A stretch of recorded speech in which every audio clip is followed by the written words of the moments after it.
नमस्कार दोस्तों, स्वागत है आप सभी का आपके अपने यूट्यूब चैनल एग्ज़ाम जर्नी में। तो कैसे हो आप सभी दोस्तों? आशा करता हूँ कि आप सभी अच्छे होंगे। तो हम आज इस क्लास में फिर से एसएससी के प्रीवियस ईयर क्वेश्चन को हम सॉल्व करेंगे। तो आप ये वीडियो पूरे लास्ट तक देखिएगा। ये वीडियो आपके लिए बहुत ही इम्पोर्टेंट होने वाली है, तो आप ये वीडियो बिल्कुल भी मिस ना करिए। तो चलिए हम एसएससी के प्रीवियस ईयर क्वेश्चन को सॉल्व करते हैं। तो चलिए पहला क्वेश्चन है। पहला क्वेश्चन में क्या बोला गया है कि किसी खिलौने के अंकित मूल्य पर 10% बट्टा देने से एक दुकानदार को 20% का लाभ होता है। यदि उसने 20% का बट्टा दिया होता तो उसका लाभ प्रतिशत कितना होता? तो देखिएगा दोस्तों, यहाँ पे 10% छूट दिया गया है। छूट किस पे दिया जाता है? छूट हमेशा एमआरपी पर दिया जाता है। एमआरपी यानी कि अंकित मूल्य पर छूट दिया जाता है। तो हम क्या है मान लेते हैं। हम क्या मानते हैं? मान लो कि हमारा एमआरपी 100 रुपया है। हमें यहाँ पे एमआरपी नहीं दिया गया है, हम यहाँ पे मान रहे हैं। माना एमआरपी हमारा 100 रुपया है। तो जब 10% बट्टा दिया जा रहा है यानी कि 10% की छूट दी जा रही है, तो वो सामान कितने में बिकेगा? तो वो खिलौना जो है वो 90 रुपया में बिकेगा। तो दुकानदार को 20% का लाभ हो रहा है और यहाँ पे 20% का लाभ की भी बात की जा रही है। तो जब 20% की लाभ की बात की जा रही है तो हम यहाँ पे क्रय मूल्य निकाल सकते हैं। क्योंकि हमारे पास विक्रय मूल्य दिया गया है तो हम यहाँ से क्रय मूल्य निकाल सकते हैं।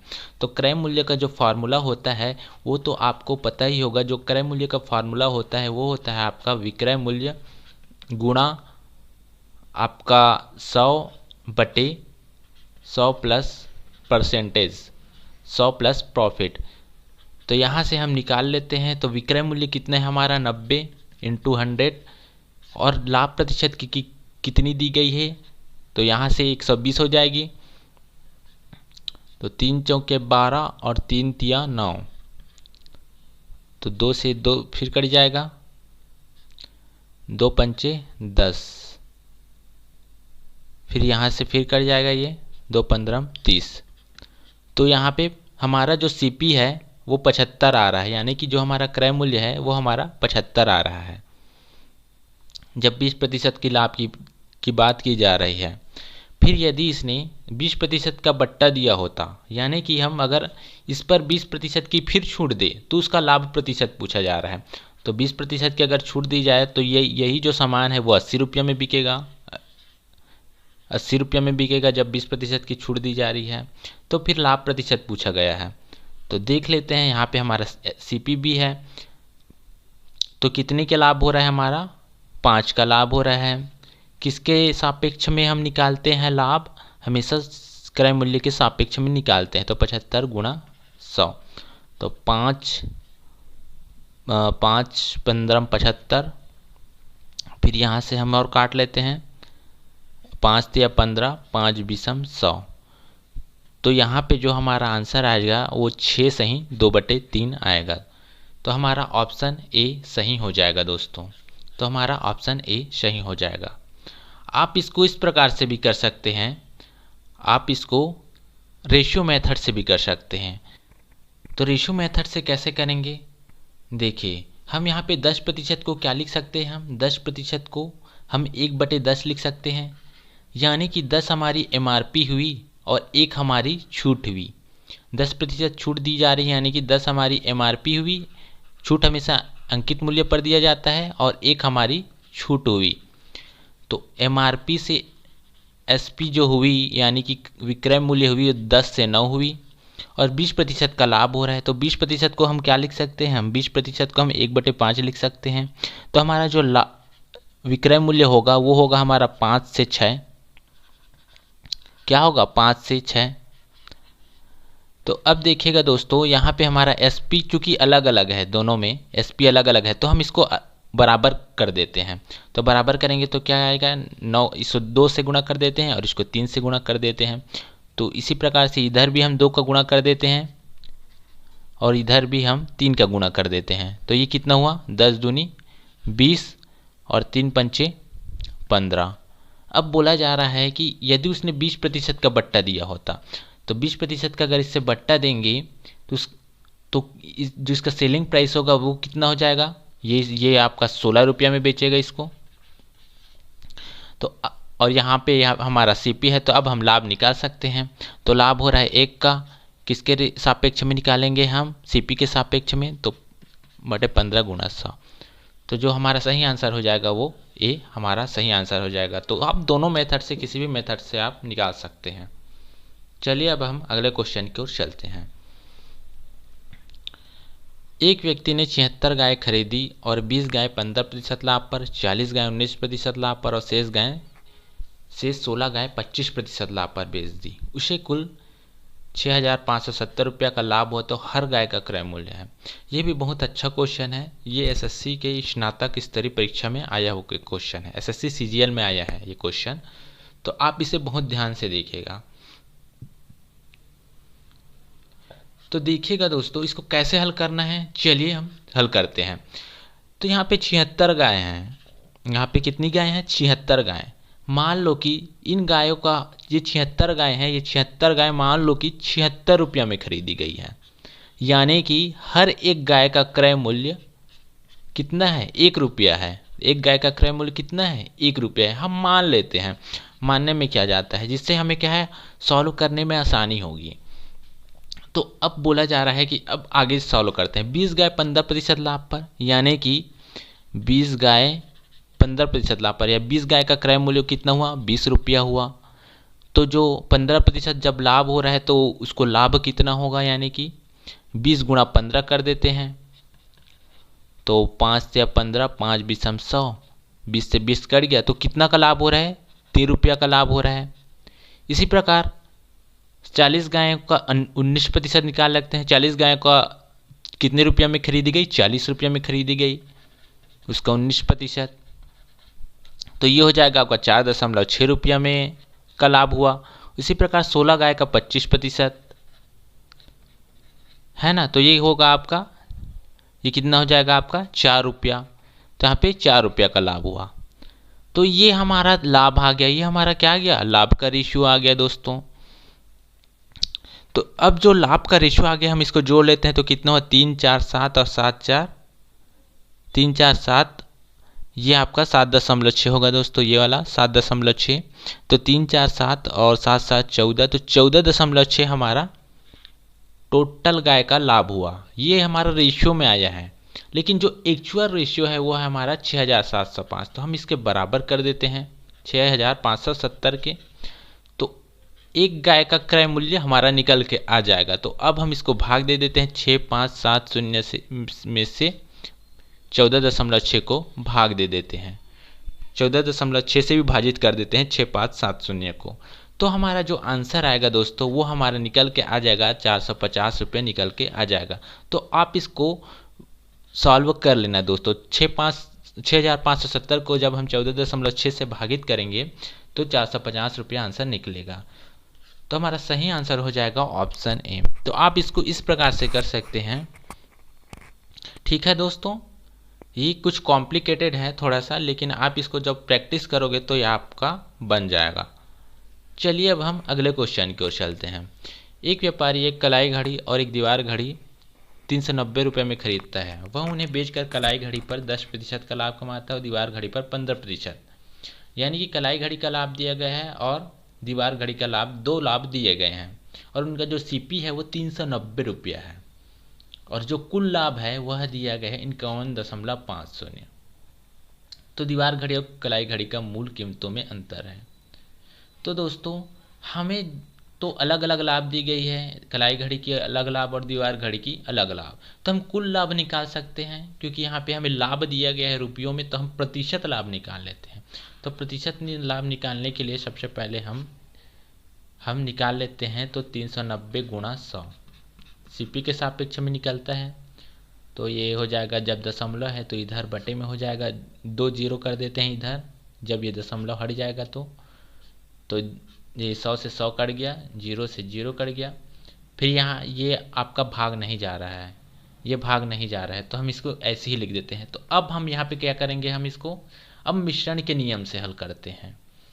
हम मिश्रण के नियम से कैसे हल करेंगे। यहाँ पे हमारा दीवार घड़ी पे लाभ कितना हो रहा है, 15% का लाभ, और कलाई घड़ी पर कितना लाभ हो रहा है, 10%। और जो कुल लाभ होता है उस हम इसको बीच में लिख देते हैं। तो कुल लाभ कितना हो रहा है, लाभ प्रतिशत 515/39। तो अब हम यहाँ पे कैसे सॉल्व करेंगे दोस्तों, यहाँ पे हम कैसे करेंगे, हम 39 को इन दोनों से भाग दे देते हैं, इन दोनों से गुना कर लेते हैं। तो हमारा क्या है, फिर हम इसको घटाएंगे। ठीक है, तो कैसे करेंगे, 15 निया 135 का हासिल आया 13 और 15 तिया 45 और 45 और 13 48, 45 और 13 सॉरी 58 होगा दोस्तों, 45 और 13 58। और इसी प्रकार से ये हो जाएगा आपका 390। अब हम 515 को यहाँ लिख देते हैं, क्योंकि हम 39 को इससे गुणा किए तो क्या है, हमें आसानी होगी फिर घटाने में। तो इसको इसी प्रकार से सॉल्व करते हैं। तब इसको इसमें से घटा देते हैं, तो ये आएगा आपका 70, और इसको इससे घटाएंगे तो ये आएगा आपका, ये आ जाएगा आपका 125। तो ये हो जाएगा आपका 5 से 5 14 70 और 5 दूनी 10 और 25। तो 25:14 का रेशियो आया है, 25:14 ये हमारा रेशियो आ गया। तो ये जो रेशियो आया है वो किसका रेशियो है, वो आपका क्रय मूल्य का रेशियो है। वो किसका रेशियो है, वो क्रय मूल्य का रेशियो है। तो दोस्तों अब हम इनको जोड़ लेते हैं, तो 25 और 14 हो जाएगा 39, और जो बराबर है वो है आपका 390 के बराबर कर देते हैं एक्चुअल सीपी के। और तो ये हो जाएगा 1 बराबर आ जाएगा 10। और फिर पूछा गया है कलाई घड़ी की मूल कीमतों में अंतर कितना है। तो अंतर कितना है आप देख सकते हैं, 25 और 14 में अंतर कितना है, 11 का अंतर है।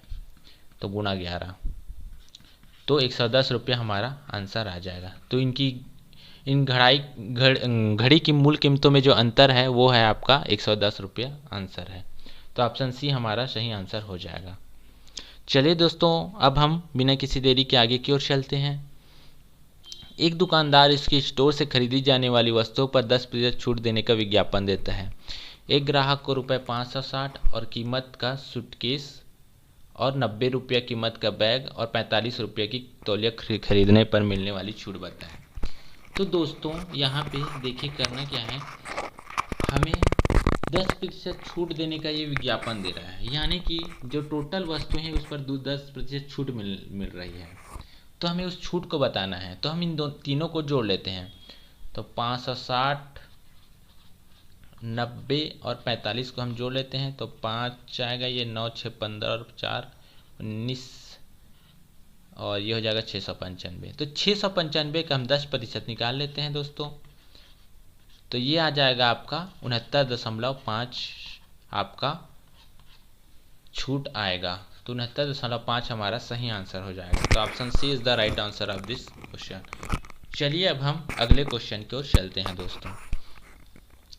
तुलसीराम का वेतन कश्यप के वेतन से 20% अधिक है। यदि तुलसीराम 720 रुपये बचाता है जो उसके वेतन का 4% है, तो कश्यप का वेतन है। तो दोस्तों इसमें करना क्या है, तुलसीराम का वेतन कश्यप के वेतन से 20% अधिक है। तो यानी कि तुलसीराम का वेतन हम मान लेते हैं 6 मान लेते हैं, और कश्यप का वेतन हम 5 मान लेते हैं।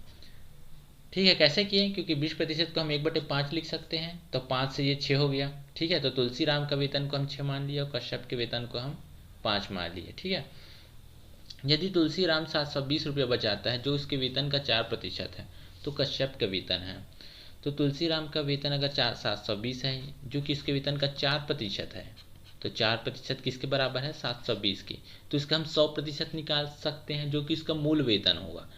100% निकालने के लिए हम 25 से गुणा कर देते हैं, तो 100% हो जाएगा। इधर भी 25 का गुणा कर देते हैं, 25 शून्य शून्य, 25 दूनी 50 और 25 सत्ते 175 और 5 180।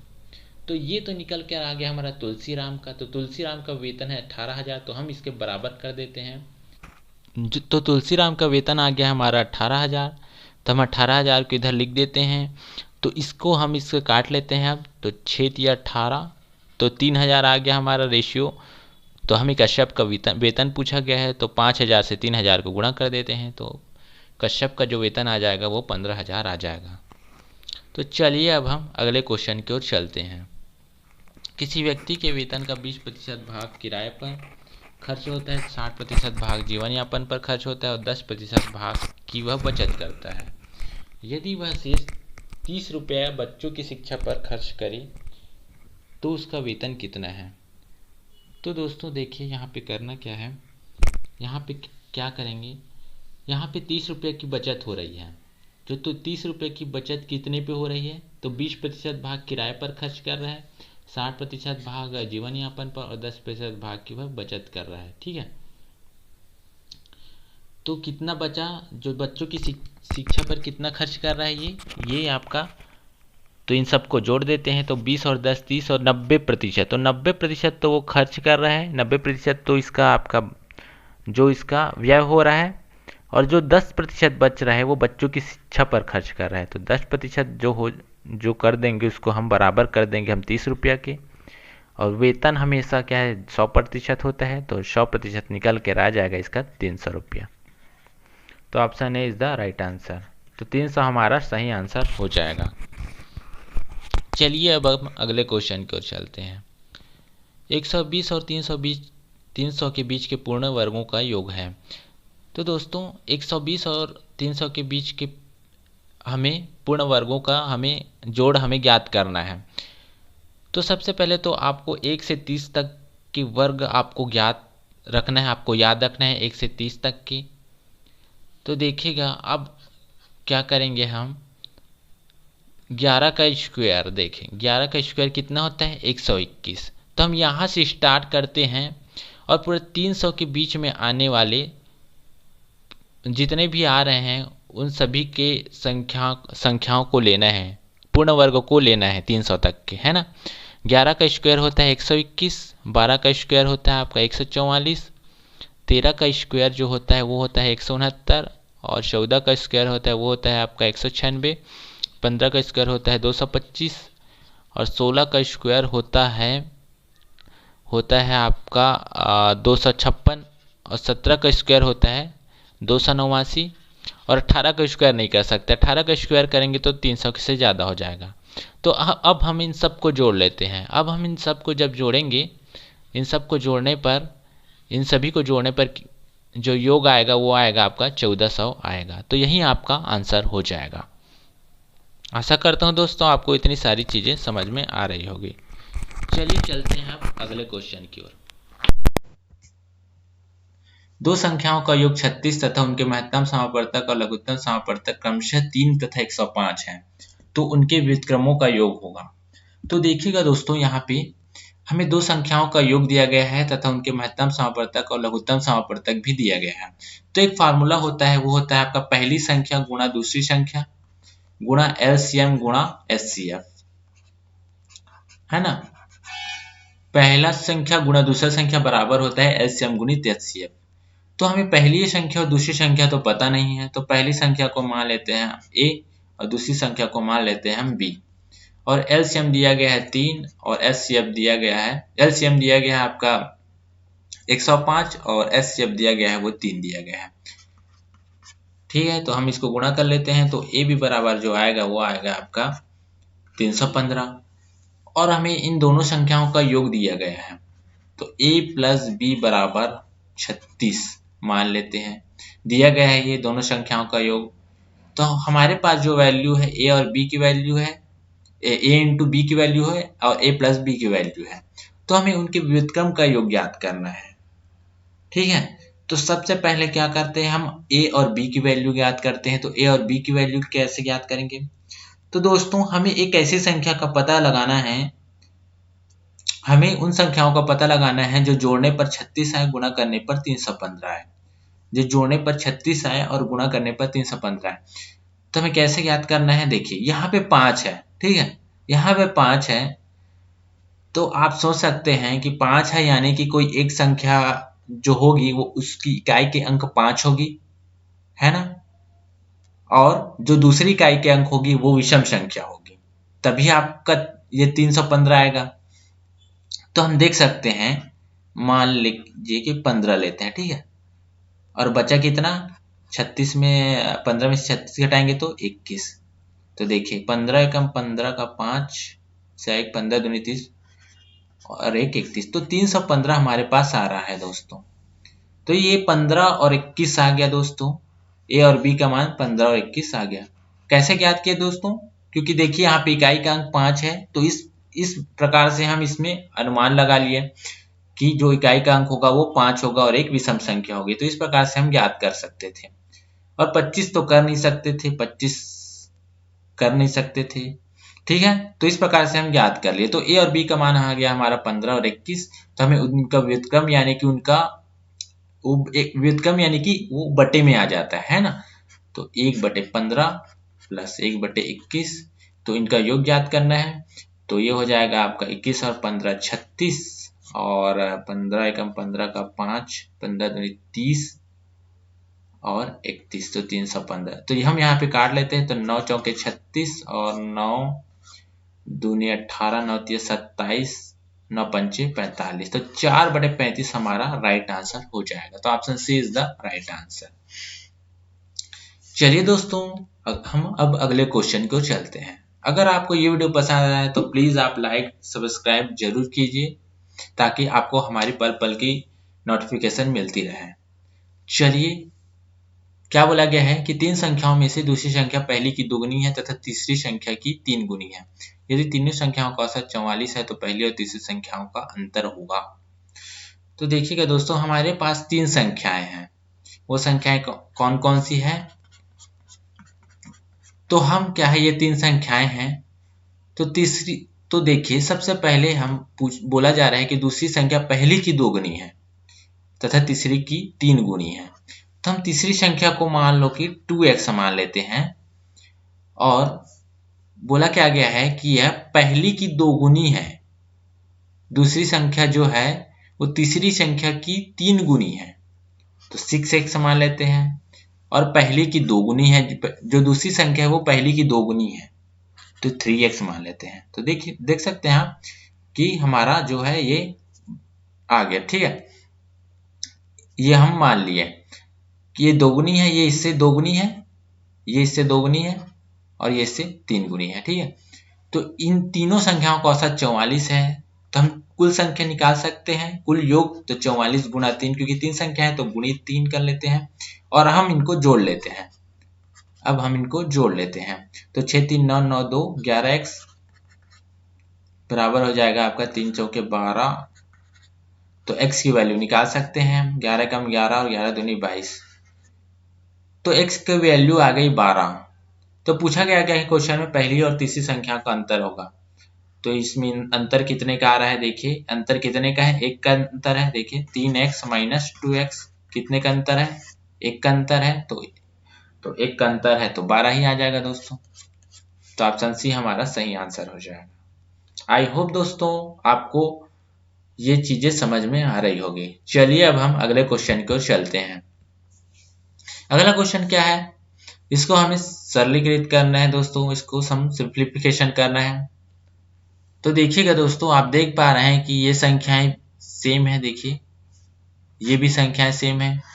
तो हम इसको क्या लिख सकते हैं, हम ए स्क्वायर लिख सकते हैं प्लस बी स्क्वायर लिख सकते हैं माइनस 2ab, ये लिख सकते हैं। आप यहाँ पे भी देख सकते हैं A square minus B square. तो अब देखिएगा दोस्तों, हम A square plus B square minus 2ab को क्या लिख सकते हैं, ए माइनस बी स्क्वायर लिख सकते हैं, क्योंकि फॉर्मूला होता है ए माइनस बी स्क्वायर बराबर A plus B square minus 2ab।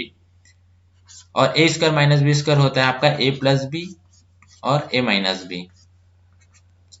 तो अब हमें ए बराबर 3.25 है और बी बराबर है आपका 1.75। ये है आपका स्क्वायर में, और ये है आपका 3.25 प्लस में और 1.75, इसको वैल्यू पुट कर लेते हैं, ठीक है। अब इसको जब घटाएंगे तो कितना आएगा आपका, तो ये आएगा आपका 1.50 और जो ये वाला आएगा ये आएगा आपका, ये वाला आ जाएगा, ये आएगा आपका 4 3 रेख 4 और 4 रेख 5 है ना, जोड़ने पर 5 आएगा और घटाने पर ये भी आपका 1.50 आएगा। ठीक है दोस्तों, और ये 2 बार में आएगा क्योंकि वर्ग है। ठीक है दोस्तों, तो 1.50 तो ये कट गया। अब यहाँ पे दशमलव है तो यहाँ हम इसको गुणा में कर लेते हैं, बटे 100 कर लेते हैं क्योंकि 2 जीरो लग जाएगा नीचे में, है ना। तो 5 तिया 15, 5 शून्य 0, तो 0.3 हमारा राइट आंसर आ जाएगा। तो ऑप्शन सी हमारा सही आंसर हो जाएगा। तो चलिए दोस्तों, अब हम अगले क्वेश्चन की ओर चलते हैं। इसको हमें सॉल्व करना है, तो कैसे सॉल्व करेंगे दोस्तों? देखिए यहाँ पे दशमलव का खेल है, हमें यहाँ पे दशमलव को हटाना है। तो देखिए यहाँ पे दशमलव कितनी संख्या के बाद है? 3 संख्या के बाद दशमलव है। यहाँ पे कितनी है? 4 एक संख्या के बाद, यानी कि टोटल कितनी है? 4 संख्याएं के बाद दशमलव आ रही है टोटल। ठीक है, यहाँ पे 3 और यहाँ पे 1 है ना। तो यहाँ पर भी 4 संख्या के बाद दशमलव है ना। तो ये दशमलव दशमलव पूरा कैंसिल हो जाएगा। ठीक है, इधर का दशमलव कैंसिल हो गया। अब यहाँ का दशमलव बचा है तो हम इधर 100 का गुणा कर देते हैं। तो हम यहीं से हल कर लेते हैं। 17 पंचे 95, 17 पंचे 85 और 19 पंचे 95। ठीक है, तो अंडर रूट हमारा आया 25 गुणा 100। तो 25 का अंडर रूट को हम जब बाहर निकालेंगे तो 5 आ जाएगा, और ये 100 का जो अंडर रूट जब बाहर आएगा तो ये आ जाएगा 10 आएगा दोस्तों। तो जो हमारा सही आंसर हो जाएगा वो 5 दाम 50 हो जाएगा दोस्तों। तो आप देख सकते हैं दोस्तों कितना इजी क्वेश्चन है, बहुत ही अच्छा क्वेश्चन है। चलिए अब हम अगले क्वेश्चन की ओर चलते हैं। 4 संख्याओं ए बी सी तथा डी का अनुपात क्रमशः 3:7, 8 और 11 है। तो b प्लस सी का योग तथा a प्लस डी के योग से 25 ज्यादा है, तो a प्लस डी का मान क्या है? तो बोला क्या जा रहा है, हमारे पास 4 अनुपात है, a अनुपात, b अनुपात, c अनुपात, d अनुपात, कितना है? 3, 7 और 8 और 11। तो बोला क्या गया है दोस्तों, b तथा c का योग 8 तथा d के योग से 25 ज्यादा है, यानी कि b और c का योग जो है वो है आपका 15 और a और d का योग है आपका 14। ठीक है दोस्तों, तो इससे ये 25 ज्यादा है। इन दोनों के योग से क्या है, मतलब इनका अंतर होगा वो 25 होगा, यानी कि जो इनका अंतर होगा वो होगा 1 और ये होगा आपका बराबर 25 के। तो a प्लस डी का मान क्या है? तो a प्लस डी है आपका, a प्लस डी देख रहे हैं आप, 11 और 3 14 है, तो 14 गुणा 25 कर लेते हैं। तो 25 चौके 100, हासिल आया 10, 25 से हम 25 और 25 और 10 35, तो 350 हमारा राइट आंसर हो जाएगा। तो ऑप्शन ए हमारा सही हो जाएगा दोस्तों। चलिए अब हम अगले क्वेश्चन की ओर चलते हैं। 25 पैसे, 40 पैसे, 10 और 10 पैसे के 240 सिक्के हैं, जिनका मान दिया गया है आपका 5 अनुपात 3 अनुपात और 1 के अनुपात में है। तो 25 पैसों की संख्या बताइए। तो देखिएगा दोस्तों, फॉर्मूला होता है जब भी हम सिक्के वाला क्वेश्चन सॉल्व करते हैं तो जो फॉर्मूला होता है वो होता है मान, यानी कि जो सिक्कों का वैल्यू होता है या मान बोल सकते हैं, वो होता है किसके बराबर होता है? वो सिक्कों की संख्या गुणित सिक्कों का प्रारूप। आप इसको याद रखेगा, सिक्कों की संख्या गुणित सिक्कों का प्रारूप। तो जो हमारा हमें क्या दी गई, हमें प्रारूप दी गई है। प्रारूप देखिए यहाँ पे सिक्कों का प्रारूप दिया गया है ना, 50 पैसे, 25 पैसे और 10 पैसे, और हमें इनकी वैल्यू दी गई है 5 अनुपात 3 अनुपात 1 के अनुपात में है। तो हम इसको लिख लेते हैं, 5 अनुपात 3 अनुपात 1 के अनुपात में इसकी वैल्यू है, और जो इसका प्रारूप है वो है आपका 50 पैसे। तो 50 पैसे को हम लिख सकते हैं 1/2, क्योंकि 50 पैसे को हमें सबसे पहले क्या है, पैसे को रुपयों में कन्वर्ट करना होता है। तो रुपयों में कन्वर्ट करने के लिए हमें 100 से भाग देना होता है। तो 50 पैसे को 1/2 लिख सकते हैं, 25 को हम लिख सकते हैं 1/4 और 10 को लिख सकते हैं हम 1/10। तो ये है हमारा सिक्कों का प्रारूप है, और ये है आपकी वैल्यू। तो हम यहाँ से क्या निकाल सकते हैं, हम सिक्कों की संख्या निकाल सकते हैं। तो सिक्कों की संख्या निकालने के लिए हम वैल्यू में से वैल्यू बटे प्रारूप कर देते हैं। तो यहाँ से आ जाएगा 5 दूनी 10, 3 चौके 12 और यहाँ से भी 10 आ जाएगा। तो ये तो हम इसको फिर काट लेते हैं, 2 पंचे 10, 2 6 का 12, 2 पंचे 10, तो 5 6 5 आ गया, तो 5 5 10 और 10 6 16 है ना। तो टोटल हुआ आपका 16 और 16 बराबर है आपका 240 सिक्के हैं। तो यहाँ पे एक बराबर जो आ जाएगा रेशियो वो आ जाएगा, वो 16 कम 16 और 5 8 बचा, तो 16 पंचे 80। तो हमें 25 पैसों की संख्या पूछी गई है, तो 25 पैसों की संख्या का जो रेशियो है वो 6 है दोस्तों। यहाँ पे हम काटे हैं तो कितना आया था, 5:6:5, तो 25 पैसों की संख्या का जो रेशियो है वो 6 है, तो 15 गुणे 6 कर देंगे, तो 15 6 का 90, तो 90 हमारा आंसर आ जाएगा दोस्तों। तो हम जितने भी क्वेश्चन कर रहे हैं दोस्तों, ये आपका एसएससी प्रीवियस ईयर में आया हुआ क्वेश्चन है, तो आप इसे बिल्कुल भी ध्यान से देखिए, बिल्कुल ही ध्यान से देखिएगा दोस्तों। चलिए अब हम अगले क्वेश्चन की ओर बढ़ते हैं। ए, बी तथा सी किसी कार्य को क्रमशः 5, 10 तथा 15 दिनों में पूरा कर सकते हैं। तो ए, बी तथा सी ने साथ मिलकर उस कार्य को पूरा करने के लिए 8800 रुपया लिए। तो बी का हिस्सा कितना होगा? तो 8800 रुपया इन लोगों ने काम का लिया। तो जो 8800 रुपया लिए हैं तो अपनी काम के हिसाब से लिए हैं, यानी कि अपनी कार्य क्षमता के अनुसार लिए हैं। तो कार्य क्षमता हमें सबसे पहले निकालना होगा। तो कार्य क्षमता निकालने के लिए कैसे करेंगे दोस्तों? चलिए हम इसको सॉल्व करते हैं। तो ए, बी और सी जो है वो 5 दिनों में कर सकते हैं, 10 दिनों में कर सकते हैं, और सी जो है 15 दिनों में एक कार्य को कर सकते हैं। तो हम इनके एलसीएम ले लेते हैं, जो एलसीएम आएगा वो कुल कार्य के बराबर होगा, जो एलसीएम आएगा वो इसके कुल कार्य के बराबर होगा। तो जो इसका एलसीएम लेते हैं वो 30 ले लेते हैं, और ये हमारा कुल कार्य होगा। तो कुल कार्य में से जब हम टाइम को भाग देंगे तो हमारी इफिशियंसी यानी कि कार्य क्षमता आ जाएगी। तो 5 6 का 30, 10 तिया 30, 15 दूनी 30। तो ए, बी और सी की जो कार्य क्षमता है वो आ गई। ए की कार्य क्षमता है 6 और बी की कार्य क्षमता है 3 और सी की कार्य क्षमता है 2।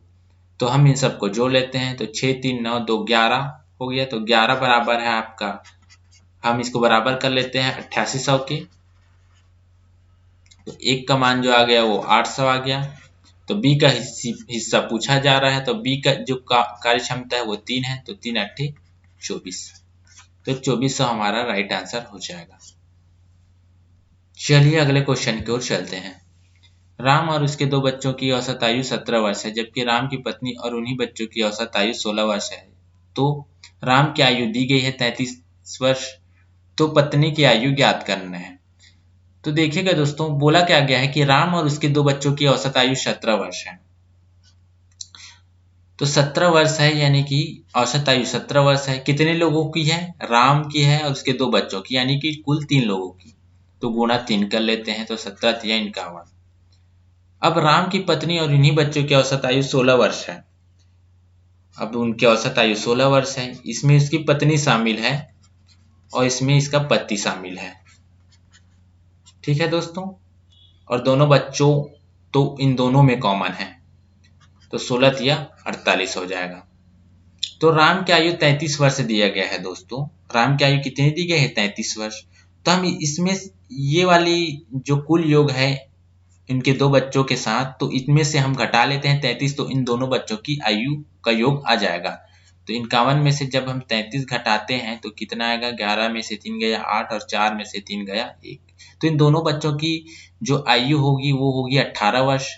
तो हम इनमें से इससे फिर घटा लेते हैं, तो हमारी तो उनकी पत्नी की आयु आ जाएगी। तो 8 में से 8 गया 0 और 4 में से 1 गया तो 3।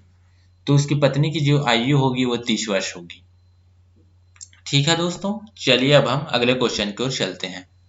एक पिता की आयु और उसके बेटे की आयु का अनुपात 7:3 है। उन दोनों की आयु का गुणनफल 756 है। तदनुसार 6 वर्षों के बाद उनकी आयु का अनुपात क्या हो जाएगा? एक पिता है और उसके बेटे की आयु का अनुपात दिया गया है। तो मान लो कि उनकी आयु है आपकी 7x है और इसके बेटे की आयु है 3x है, और इन दोनों का गुणनफल 756 है, इसीलिए हम इसको गुणा कर लेते हैं। 7x इंटू 3x बराबर 756। तो फिर हम यहाँ से सॉल्व कर लेते हैं, तो ये 7 से चला जाएगा, 7 एकम 7, 7 शून्य 0 और 7 अट्ठे 56। फिर ये 3 से भाग दे देते हैं, 3 तिया 9, 3 6 का 18। तो x स्क्वायर बराबर हो जाएगा 36।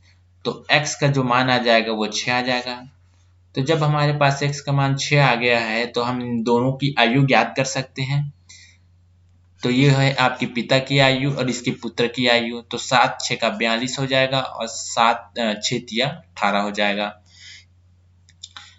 तो बोला क्या गया है 6 वर्षों के बाद उनकी आयु का अनुपात क्या होगा। तो हम इसमें से 6 वर्ष जोड़ लेते हैं। तो 42 और 6 हो जाएगा 48 और 18 और 6 हो जाएगा 24। तो 24 से कम 24, 24 दूनी 48। तो 2:1 हमारा राइट आंसर हो जाएगा दोस्तों। क्या हो जाएगा 2:1 हमारा राइट आंसर हो जाएगा। चलिए हम आगे की ओर चलते हैं।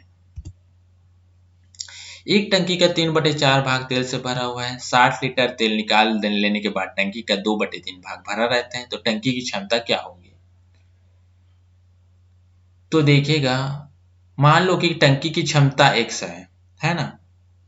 तो x है उसकी क्षमता, तो 3x/4 कर लेते हैं। तो 3/4 भाग उसका निकाल लेते हैं, है ना। तो x का 3/4 लिख लेते हैं। अगर 60 लीटर तेल निकाल लेते हैं तो 60 माइनस कर देते हैं। तो कितनी बचेगी 2/3 भाग बचेगी। तो 2/3 उस टंकी की क्षमता x माने हैं तो 2/3 बचती है। अब यहां से हम सॉल्व कर लेते हैं। तो 3x माइनस 60 तो 4 6 का 24 हो जाएगा, 240 हो जाएगा इधर। और ये हो जाएगा आपका, ये इधर जाएगा 4 तो 4 दूनी 8x/3। तो फिर 3 को इधर गुणा कर लेते हैं। तो 3 तिया 9x माइनस 3 शून्य 0 3 चौके 12 का 2 हासिला 1 3 दूनी 6 और 1 7 बराबर 8x। तो x बराबर हो जाएगा आपका 720। x बराबर क्या हो जाएगा दोस्तों 720। तो जो टंकी की क्षमता क्या हो जाएगी 720 हो जाएगी। तो ऑप्शन डी हमारा राइट आंसर हो जाएगा दोस्तों। चलिए हम अगले क्वेश्चन की ओर चलते हैं। ए बी से 40% अधिक कार्यकुशल है। यदि बी अकेला एक कार्य को 42 दिन में कर सकते हैं तो ए अकेला इसी कार्य को कितने दिनों में पूरा कर सकता है। तो ए बी से 40% अधिक कार्यकुशल है। ठीक है दोस्तों। तो बोला क्या गया है कि ए बी से 40% अधिक कार्यकुशल है। यदि बी अकेला एक कार्य को 42 दिनों में कर सकता है तो ए अकेला उस कार्य को कितने दिनों में पूरा कर सकता है। यानी कि कार्य कुशल है, यानी कि बोला क्या जा रहा है इसकी कार्य क्षमता को बता रहा है। तो 40% अधिक है तो 140/100 कर देते हैं। तो 140 किसकी हो जाएगी आपकी ए की हो जाएगी और बी की 100 होगी, क्योंकि 40% अधिक है बोला जा रहा है। तो इसलिए हम 100 + 40 कर देते हैं। तो 0 से 0 कट गया तो 2 7 14 और 2 5 10। ठीक है। तो ए और बी का जो क्षमता का अनुपात आएगा वो 7:5 होगा। ठीक है दोस्तों। तो ए का जो कार्य क्षमता होगा वो 7 होगा और बी का जो कार्य क्षमता होगा वो 5 होगा। फिर बोला क्या गया है कि यदि बी अकेला एक कार्य को 42 दिनों में कर सकता है तो बी की एफिशिएंसी है 5 है और वो 42 दिनों में कर सकता है। तो ए अकेला उसी कार्य को कितने दिनों में करेगा। तो बटे 7 कर देते हैं। तो 7 से भाग देते हैं। 7 6 का 42 6 5 30। तो हमारा आंसर जो होगा वो होगा आपका हमारा ऑप्शन सी हो जाएगा दोस्तों। चलिए अब हम अगले क्वेश्चन की ओर चलते हैं। किसी धन राशि का 2 वर्ष का चक्रवृद्धि ब्याज 282.15 रुपये है तथा उतनी ही समय का साधारण ब्याज 270 रुपये है। 2 वर्ष का ही है ये। ब्याज की वार्षिक दर कितनी है। जब 2 वर्ष का साधारण ब्याज 270 है तो 1 वर्ष का साधारण ब्याज कितना हो जाएगा दोस्तों 135 हो जाएगा। तो ये पहले वर्ष का साधारण ब्याज कितना हो जाएगा 135 और दूसरे वर्ष का भी हो जाएगा 135। और चक्रवृद्धि ब्याज कब किसको कहते हैं, जब ब्याज के ऊपर ब्याज लगता है उसको चक्रवृद्धि ब्याज कहते हैं। तो चक्रवृद्धि ब्याज किस पे लगा होगा, पहले वर्ष पे लगा होगा चक्रवृद्धि ब्याज। तो पहले वर्ष पर जब चक्रवृद्धि ब्याज लगा है तो कितना है आपका टोटल 282 है। तो कितना लगा है रुपया, यानी कि दूसरे वर्ष का चक्रवृद्धि यानी कि ब्याज कितना लगा है, और यानी कि 12 रुपया और लगा है, 12.15 रुपया और लगा है। तो ये टोटल आ गया आपका चक्रवृद्धि ब्याज। तो अब हम यहां से दर निकाल सकते हैं। दर कैसे निकालेंगे, 12.15 और 135 से यह निकला है, ये जो ब्याज है ये 135 से निकला हुआ है 12.15, तो 135 के सापेक्ष में हम गुणा कर लेते हैं और दर निकाल लेते हैं। तो जब हम इसको सॉल्व करेंगे दोस्तों, जब हम इसको सॉल्व करेंगे तो हमारा जो आंसर होगा वो आएगा आपका 9% हमारा आंसर होगा। तो हमारा जो आंसर होगा वो 9% होगा। चलिए अब हम अगले क्वेश्चन की ओर चलते हैं। दो वर्गों के परिमाप 40 सेंटीमीटर है और 32 सेंटीमीटर है। उस तीसरे वर्ग का परिमाप जिसका क्षेत्रफल इन दोनों वर्गों के क्षेत्रफलों के अंतर के बराबर है निम्न है। दो वर्गों का परिमाप दिया गया है दोस्तों, कितना कितना है, 40 सेंटीमीटर और 32 सेंटीमीटर। उस तीसरे वर्ग का परिमाप हमें ज्ञात करना है। तो चलिए मान लो कि ये पहला वर्ग है, ये पहला वर्ग है और ये दूसरा वर्ग है। तो इसका परिमाप 40 सेंटीमीटर है। तो दोस्तों परिमाप बराबर होता है, परिमाप यानी कि बराबर होता है 4a और कितना दिया गया है 40। तो a का मान जो आया है वो कितना आ गया 10। a यानी कि भुजा, और भुजा जो होती है वो चारों की भुजाएं, वर्ग की जो चारों भुजाएं बराबर होती है, इसी कारण से जो परिमाप है उसको हम 4a लेते हैं।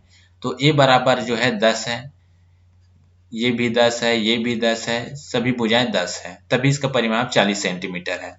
और दूसरी वर्ग है उसका 32 सेंटीमीटर है, यानी कि ये 8 है, ये भी 8 है, ये भी 8 है, इसकी भुजा ये भी 8 है।